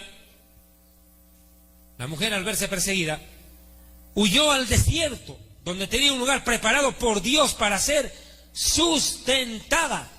Allí por 1260 días, 3 años y medio. Ahora mire, aquí la palabra clave es sustentar, ahí dice mantenga. Escúcheme esto, por favor. Israel es sustentado en la tribulación. Pero en el Apocalipsis 3, verso 10, la iglesia, Jesús, ay de los que estén en Israel, dijo, en Judea, huyan, escapen, dijo, porque habrá gran angustia como nunca antes lo ha habido ni lo volverá a ver. Y si aquellos días no fueran acortados, nadie sobrevive. Ay de las mujeres que estén embarazadas y de las que críen en aquellos días. Y rueguen que el día de la huida no sea el día de reposo y que no haya nieve por el invierno. ¿Quién puede escapar en la nieve? Nadie. Viene la angustia, viene la persecución. Por eso Apocalipsis 12, versículo 13 dice, versículo 6, ¡Ay de los moradores de la tierra y del mar! 13b, Apocalipsis 12, 13b, 12, 13. 12:13, mire, conjuga con lo que Jesús dijo, los ayes de Jesús en Mateo 24. Y cuando el dragón había sido arrojado a la tierra, persiguió a la mujer que había parido al hijo varón. Siga. Y le fueron dadas, a la mujer las dos alas del gran águila para que volara delante de la serpiente al desierto, lugar donde es mantenida por un tiempo, tiempos y mitad de un tiempo. O sea, tiempo un año, tiempos dos, mitad de un tiempo, mitad de un medio tiempo, medio año. 3 años y medio, 1260 días durará la gran persecución contra los judíos.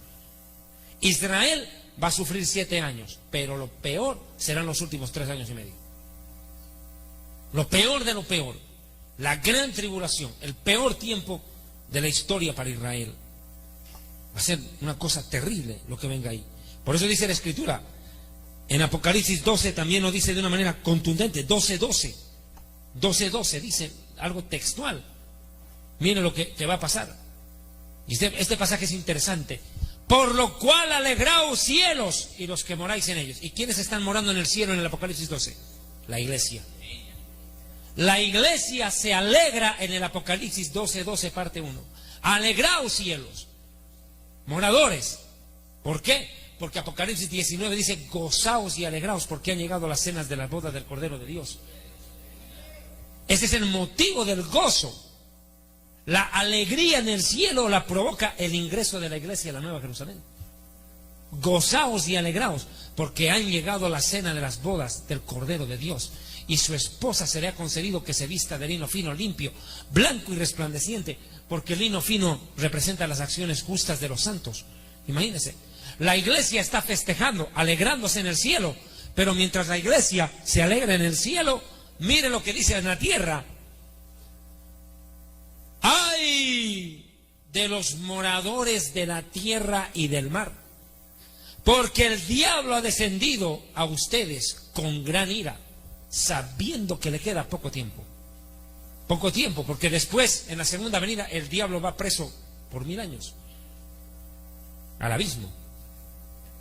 Entonces, se desata una gran persecución contra la mujer, en especial contra la mujer, pero también en toda la tierra, en todas las naciones. El diablo sale con toda su furia. Con toda su furia. ¡Ay de los moradores de la tierra y del mar! Porque el diablo ha descendido con gran ira sabiendo que le queda poco tiempo.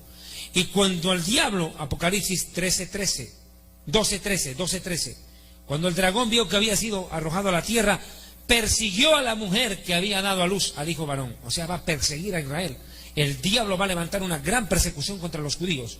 Pero se le dieron a la mujer, a Israel, las 2 alas de la gran águila. O sea, salvación milagrosa como en Egipto, para que volara delante de la serpiente al desierto, escape de ella, al lugar donde es sustentada por un tiempo, tiempos y mitad de un tiempo. ¿Dónde van a ser sustentados los judíos?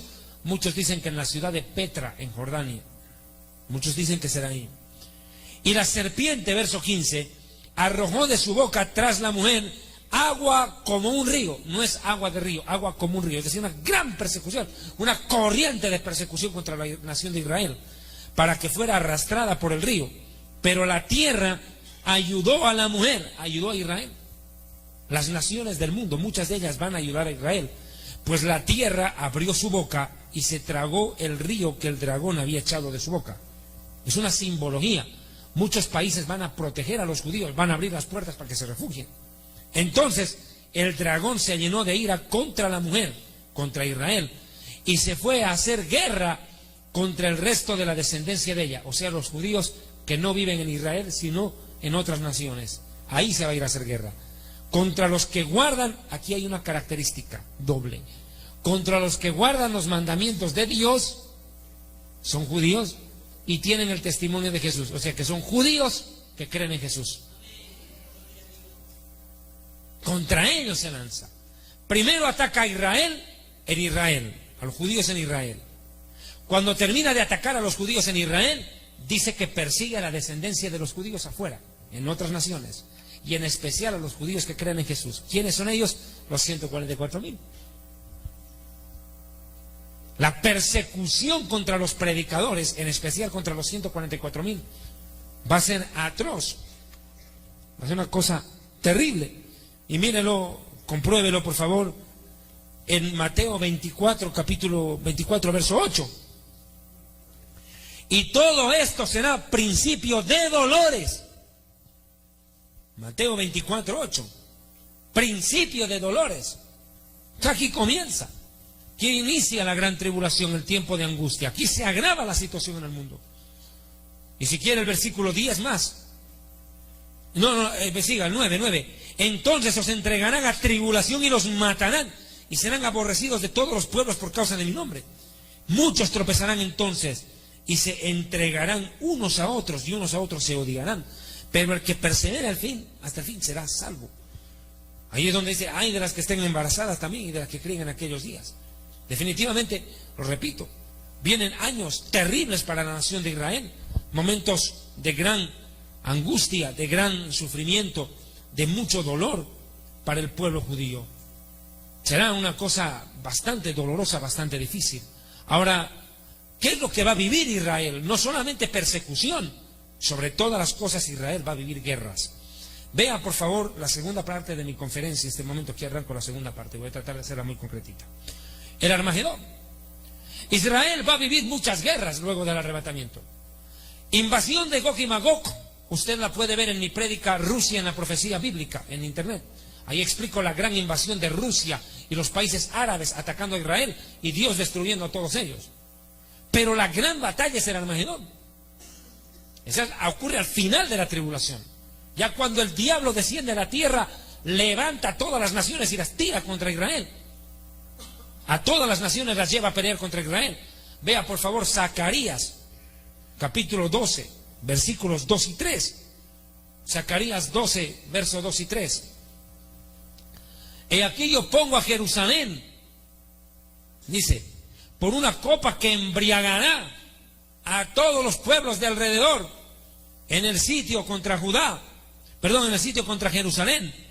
En aquel día yo pondré a Jerusalén como una piedra pesada para todos los pueblos, bien que todas las naciones de la tierra se juntarán contra ella. Mire hermano, esto es lo que ya está pasando hoy, y es el preámbulo. Las naciones de alrededor, Jordania, Egipto, Líbano, muchas naciones islámicas atacando a Israel, buscando problemas con Israel. Las naciones árabes de alrededor, peleando por el control de Jerusalén. Y aquí quiero hacer una ponderación. En estos días, ustedes habrán visto en las noticias, se está presentando un problema que ustedes tienen que ponerle mucho cuidado. Ponga cuidado lo que está pasando en Israel, en Jerusalén en especial. ¿Por qué? Porque ahorita el gobierno de Israel ha dicho que va a tomar control de la colina del monte del templo. O sea, que va a tomar control del lugar más sagrado para los judíos, el lugar donde estaba el templo de Dios, construido por Salomón. Ocurre que en ese mismo lugar hay una mezquita musulmana llamada la mezquita de los espíritus, la mezquita de Al-Aqsa. Y hoy día el presidente de los palestinos, Abu Mazen, este terrorista, lo dijo claramente. Dijo, Jerusalén será nuestra, para que vea que no es de ellos. Ellos están diciendo, no, será nuestra, o sea, nunca fue de ellos, quieren robarla. Lo dije claramente en muchas conferencias. Una vez lo dije en el Ecuador, en una prédica que está en internet, que titula Jerusalén, papel profético. ¿Por qué todo el mundo pelea por Jerusalén? ¿Por qué no pelean igual por Roma o por Bogotá? Todo el mundo pelea por Jerusalén, porque el trono de Dios en la tierra está ahí. Ahí está el trono de Dios en la tierra. Dios tiene su trono en el cielo, pero el Mesías tiene su trono en Jerusalén. Él es el rey de Israel y el rey gobierna desde Jerusalén. ¿Y quién es el rey? Es el Mesías. Y ese trono está vacío porque los judíos no aceptan a Jesús como rey y Mesías. Ese trono está vacío. ¿Quién lo va a ocupar? El anticristo. Eso se conoce como abominación desoladora. Esa es la abominación desoladora. El anticristo sentado en el templo de Dios, haciéndose pasar por Dios, como dice Pablo en Tesalonicenses. Mire, y perdóneme que haga un pequeño paréntesis en esto. Llevo como 2 horas de prédica casi. Yo me pregunto, y con todo respeto lo digo, ¿ustedes cuántos años de cristianos tienen, muchos de ustedes, y nunca les predicaron estos temas? Eso le demuestra a usted de qué clase de iglesia viene. Se está cumpliendo en nuestra nariz la profecía bíblica, anunciando que viene un futuro calamitoso para la humanidad, y en sus iglesias predicando que vienen años de prosperidad, de bendición. Sal de tu asiento, toma tu dinero, pacta con Dios, trae tu dinero, entrega los papeles de tu casa, los papeles de tu terreno, tu motocicleta, las llaves de tu carro, entrega tu dinero, haz un pacto, entrega tus joyas, tu celular, y si no tienes plata en efectivo, tu diente de oro vale como ofrenda. Sarnosos, predicadores sarnosos, ¿cómo pueden predicar esa vaina? Barbaridad, semejante burrada. Están viendo la profecía bíblica cumplirse ahí, en la nariz. Y la gente sigue aferrada detrás de estos chupacabras. Como mujer masoquista que sabe que el marido la engaña y no lo cree mientras no lo vea. Defiende al marido. No, que pegue, que mate, marido es, no importa, no te metas. Que pegue, que mate. El chompiras y el peterete. Increíble. Imagínate, ¿no? Señoras y señores, les presentamos al ultra recontra archi mega recontra hiper ungido profeta Zaqueo Iglesias. Ya terrible. El Zaqueo Iglesias. Terrible, saquea todas. Pero mire, no están predicando estos temas. No lo predican. Y son el 65% de la Biblia. Entonces, ¿qué predican? 65% de la Biblia habla del futuro. El futuro no es un enigma para la humanidad, ya está escrito. ¿Y por qué no lo predican? Porque esos temas asustan. Eso dicen ellos. Aterrorizan a la gente. Yo me pregunto, ¿qué cree usted que sintieron en Nínive cuando Jonás entró y les dijo, de aquí a 40 días Nínive será destruida? ¿Qué cree que sintieron? ¿O usted qué cree que Jonás entró con el mensaje de Cash Luna? Ninivitas, este es el momento de pactar. Dios dice que si en 40 días no pactan, Dios los destruye. Pacten, pacten, pacten. Llamen por teléfono ahora, traigan sus casas, sus carros, pacten, entreguen sus camellos, sus burros. ¿Qué mensaje? Les dijo, si no se arrepienten, Dios los mata. Eso sí, se asustaron y de verdad. Y se arrepintieron. Increíble. Los animales obedecieron y entraron al arca y sobrevivieron. Hasta el burro se salvó. Y pensar que hay gente que ahora no se va a salvar. Son más burros que el burro. Increíble, hasta el burro se salvó. Y ¡pum! De una patada amorosa metió a la mula para adentro. Le dijo, entra mi amor, ¡pum! Es lo mejor que puedo hacer por ti. Porque te quiero, te pego y ¡pum! Para adentro. Porque te quiero, te aporreo. Y metió el caballo a la yegua de una patada para adentro al arca. Y sin embargo, se quedaron fuera los humanos. Es que esa es la realidad, lo que estamos viendo y viviendo. Estos temas de profecía bíblica que la televisión nos está sacando. Mire, hoy día me estaba hablando una hermana, me estaba diciendo aquí en Medellín, oye hermano, me decía, vamos a ver una película que ha salido, ¿verdad?, sobre el rapto de la iglesia. Remanente se llama, ¿no? No le increíble, mira, Hollywood haciendo una película sobre el arrebatamiento y la tribulación. Y en las iglesias no predican eso. Solo saque la conclusión, Dios usando las piedras para decir la verdad, porque los predicadores están en la mentira. Yo le digo, hermano, con toda sinceridad, dele gracias a Dios. Dele gracias a Dios que usted esté escuchando un mensaje así. ¿Sabe por qué? Porque este mensaje, esta prédica, tú tal vez te olvides, pero Dios no se va a olvidar de este mensaje que estás escuchando. Te va a juzgar por esto.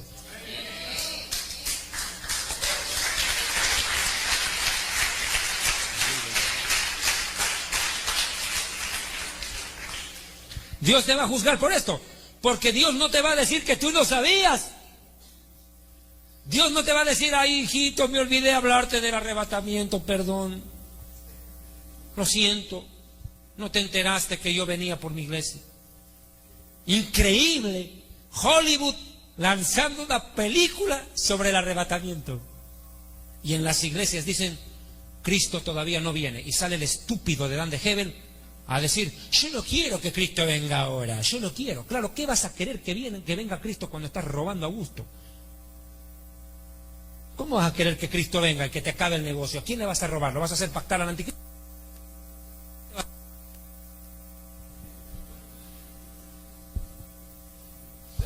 Esa es la verdad. ¿Aló? Lógico. Imagínese si Cristo viene y recoge a la iglesia. ¿A quién lo van a hacer pactar en la maratónica? ¿O usted que cree que los 144,000 van a pactar? Qué tremendo. Mi hermano está pidiendo que envíe. Mi hermano, escuche esto. En Sudán, en el África, nos está escuchando. Qué tremendo. Un abrazo a nuestro hermano. Qué tremendo. Escuche. En el Japón son las 9:45 del domingo y nos está escuchando. 9:45 en el Japón y están escuchando la prédica. En la mañana ya están de domingo. A nuestros hermanos en el Japón, que Dios los bendiga. En Rumanía, en Aruba, Paraguay, México, Argentina, España, Haití, Macedonia, Francia, Asia Pacífico, Alemania e Italia. Hermano, este es un reporte que me está mandando. 15,000 personas en sintonía. ¿Cuántos alaban a Dios? Qué tremendo.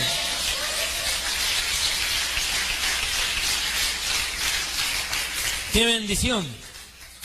Le agradezco al hermano Jorge Montoya, a mi amigo, mi hermano Jorge Montoya, hermano mexicano. Una tremenda bendición, mi hermano. Tuve el honor de conocerlo en persona allá en El Salvador.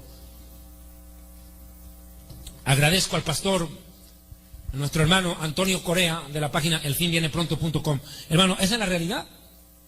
¿Cómo cree usted? 15,000 personas escuchando, pegados a la radio este mensaje. A 15,000 personas, o sea, conectadas, este mensaje les llega. Esos 15,000 no podrán decir que nadie les advirtió.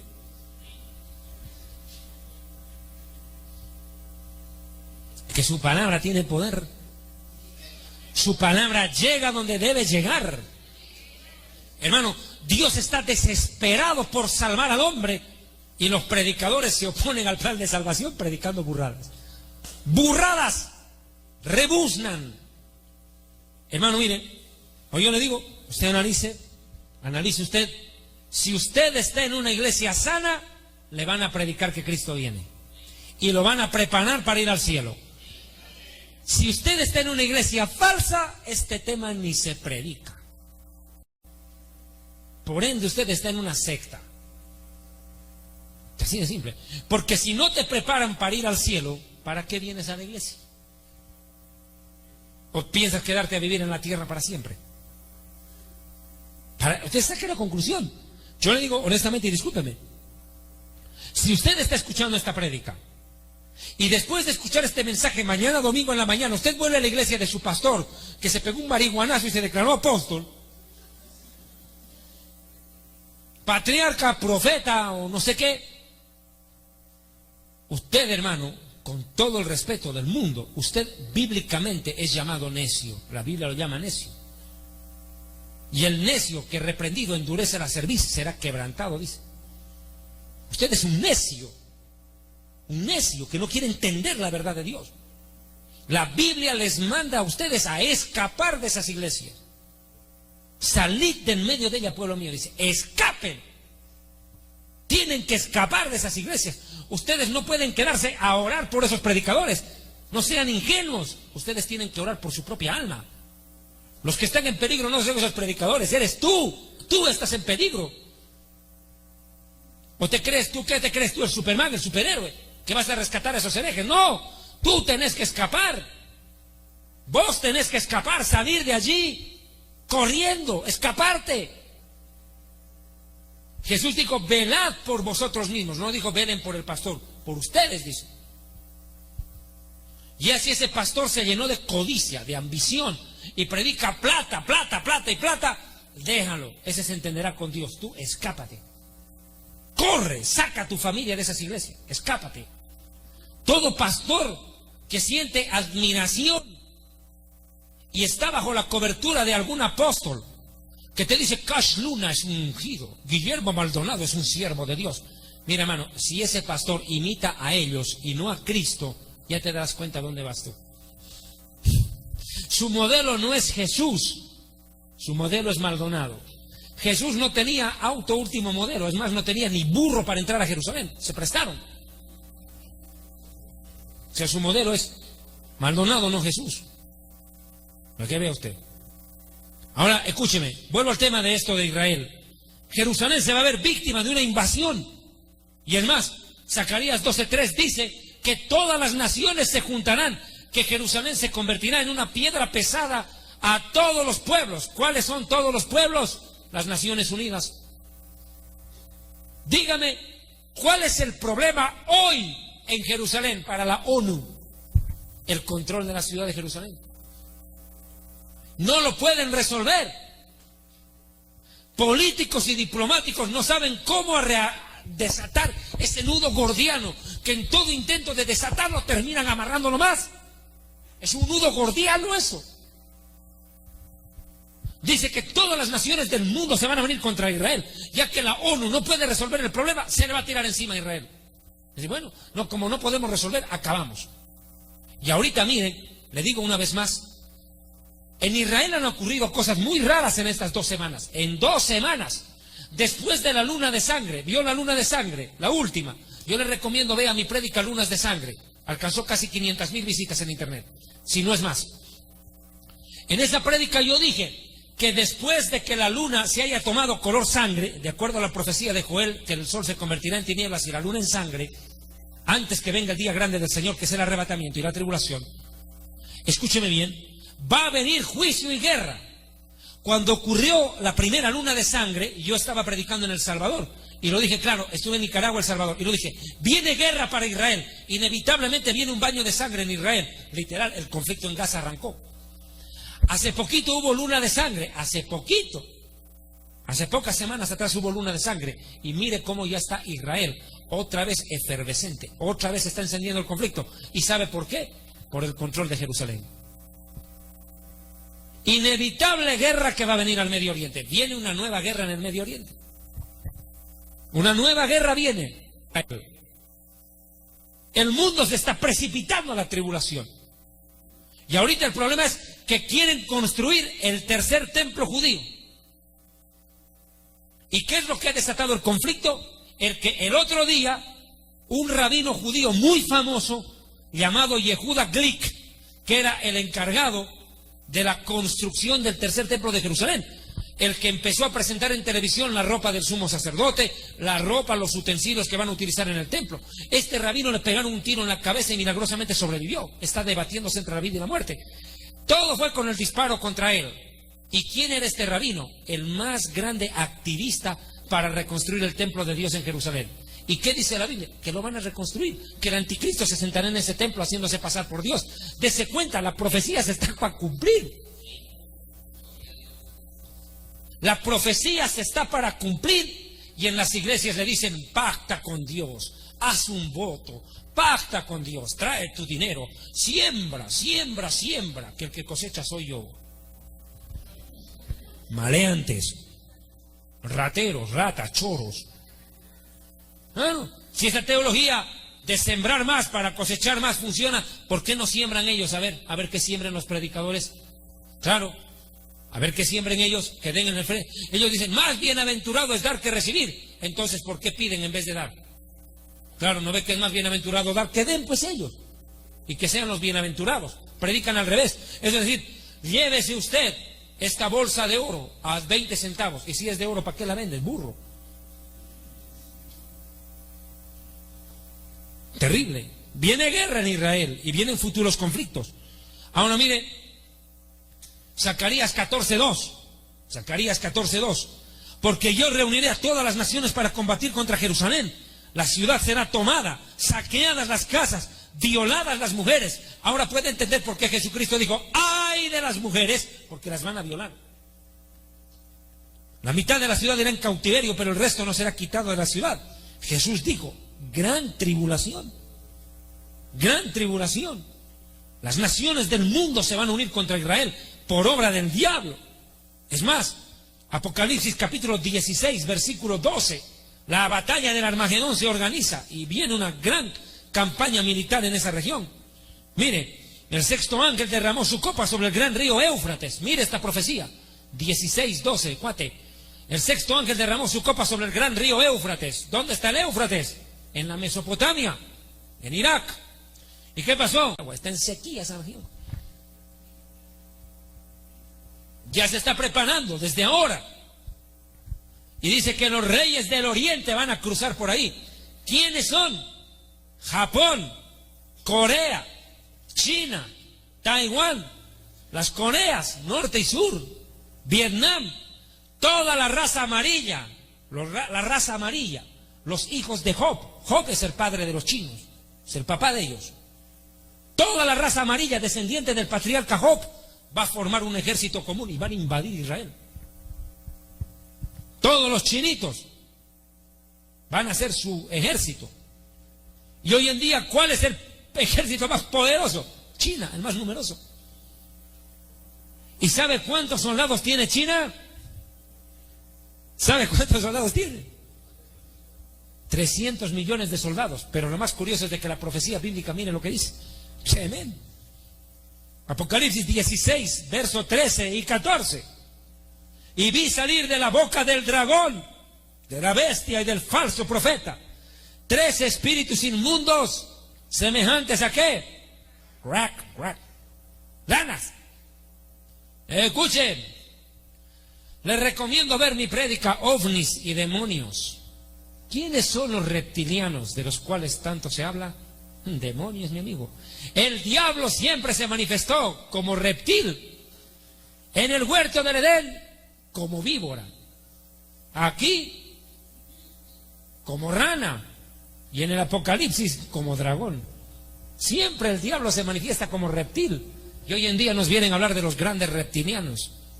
Una raza de extraterrestres, por no decir un grupo de demonios.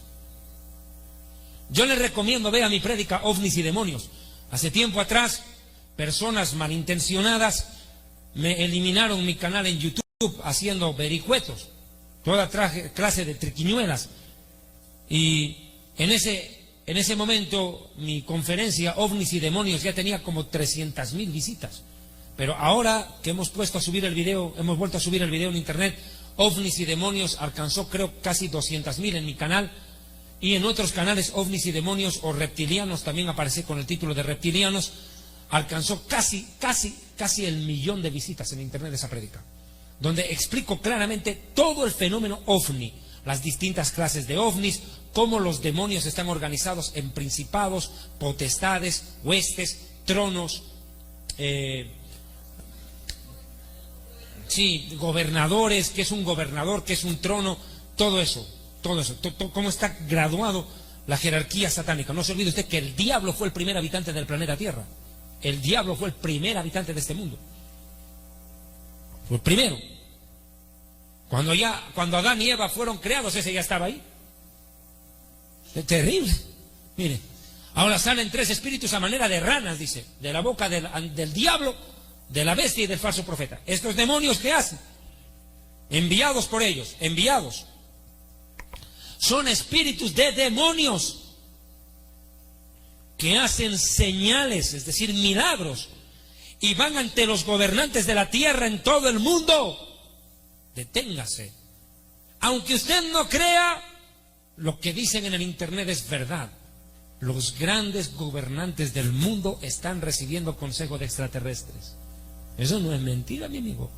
Hay un video en internet que alcanzó las 100 millones de visitas, en el cual Obama está dando un discurso y aparece un hombre con los rasgos de un extraterrestre y la cámara lo enfoca sin querer. ¿Quiénes son? Y abiertamente han dicho, mucha gente, y discúlpeme, esto no es ciencia y ficción, que extraterrestres están asesorando a los grandes poderes Illuminatis y masones. Los masones tienen contacto con extraterrestres. Ellos no los llaman demonios, los llaman extraterrestres. Que son la misma cosa, pues hermano, como dicen en mi pueblo, la misma chola con otra pollera. Es el mismo indiecito con otro poncho, con otra ruana. Es lo mismo, para que me entienda bien. En Centroamérica dicen la misma mona con otro vestido. Pero ellos, claro, ellos no los llaman demonios, ellos los llaman extraterrestres. Y en honor a la verdad es correcto, porque los demonios no son creados de la tierra, como el ser humano. El humano es terrenal.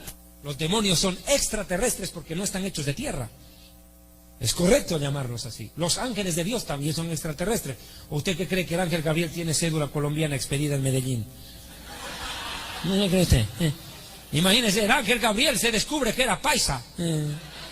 ¿Qué hubo pues de María? Pues mijo. Una arepita mijo. Imagínese, ese come maná, no arepas. ¿Usted qué cree que el ángel Gabriel come arepa? Ese come maná. Como maíz pira, agárrese. La bolsita de maná. Ahora mire, escuche, vuelvo al tema. Hermanos, hermanas y suegras paisas. Escuchen. Este ejército multitudinario que se va a formar es obra de demonios, de extraterrestres que se van a aparecer ante los presidentes. Muchos dijeron que la foto de Hitler y la foto del Papa Pío XII con un extraterrestre era un montaje. Hoy en día se sabe que no fue ningún montaje. Hay una fotografía en que Hitler le está dando la mano a un ser de otro mundo. Esa fotografía está en el internet y se sabe que no es montaje. Muchas cosas que se han hablado sobre la base 51 en Estados Unidos, donde dicen que tienen un ovni capturado y tienen unos extraterrestres ahí dentro. Aparentemente, mi amigo, no es mentira. En mi prédica OVNIs y demonios habla el ministro de Defensa de Canadá. Y mire lo que dice en ese video. Dice textualmente que hay una raza de extraterrestres que están dando órdenes a los gobernantes para dirigir la economía mundial. Y lo más tremendo, en otra prédica